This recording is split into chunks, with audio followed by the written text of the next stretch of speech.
Kita kadang-kadang kita kata kita cinta Allah, tapi kita cinta juga dunia. Kita memadukan cinta Allah dengan cinta dunia. Tapi sahabat Nabi tak. Sikit cinta dunia pun tak ada zahir daripada hati mereka. Allah wujud sepenuhnya daripada kehidupan mereka. Tuan-tuan, sebab mereka melalui zaman yang mana Allah tarbiyah iman mereka. Sayyidina Bilal radhiyallahu ta'ala anhu, satu orang sahabat yang rendah kedudukan dia, satu orang sahabat yang hamba saja, satu orang sahabat yang tak ada apa-apa.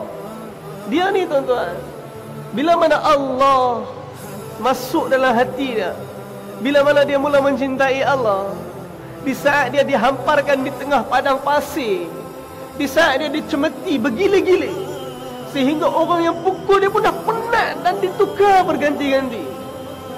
Apa yang keluar daripada mulut Bilal ketika mana dia dipukul? Tuan-tuan boleh bayang tak kalau kita kena macam tu? Siapa di kalangan kita pernah semayang dan pernah kena ludah masa semayang? Kita tak rasa kan? Apa perkataan yang keluar daripada mulut dia tuan-tuan? Dia tak keluar daripada mulut dia, tolong aku, sakit ni. Dia tak kata, lepaskan aku, seksa ni. Saya pun tak tahu keadaan tu kalau kita berada di depan, kalau Bilal kena seksa, di saat Bilal kena hampap dengan batu. Tuan-tuan pernah rasa tak kalau kita ada kat situ? Apa yang kita akan buat? Hari ni, anak-anak muda kita tinggalkan semayang di saat Bilal pernah dihampap dengan batu.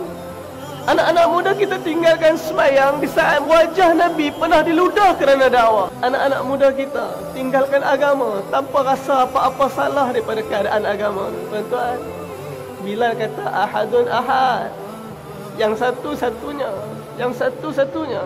Hati mereka benar ada Allah, hati mereka dipenuhi dengan Allah.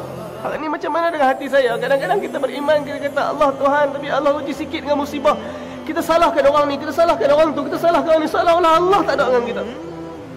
Tuan-tuan, kita semua nak balik pada Allah dengan iman yang macam mana? Kita semua nak balik pada Allah dengan iman anak-anak kita yang macam mana?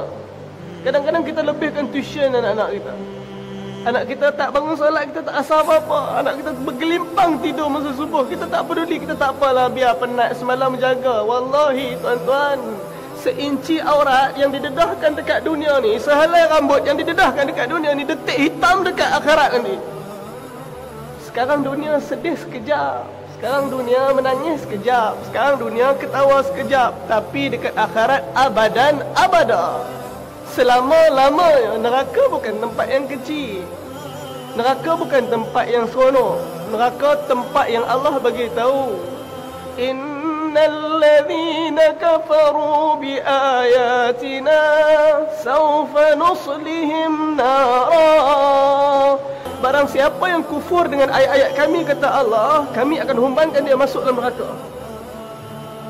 Kullama nadijat juluduhum badalna juludan ghairaha. Kemudian tak kala kulit dia hangus dibakar, kata Allah, kami akan ganti dengan kulit yang lain, dan kami akan kembali bakar sehingga mereka merasakan azab, dan itulah azab daripada Tuhan. Tuan-tuan, ini perkara yang Nabi risaukan. Ini perkara yang sahabat-sahabat takut. Dalam mengenang kisah hidup silam, ku sedari kesilapan lalu. Tuhan, beratnya dosa-dosaku, masihkah ada ampunan buatku?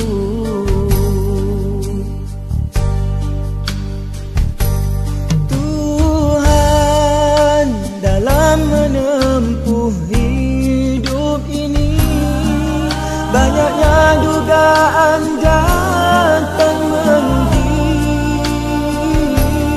Tuhan, ada yang dapat ku gagahi dan ada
kekal tiada sudahnya.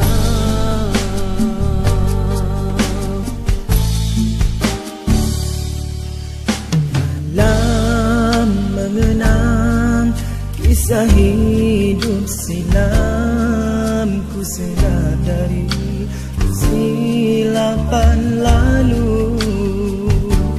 Tuhan, beratnya dosa-dosaku, masihkah ada ampunan buatku?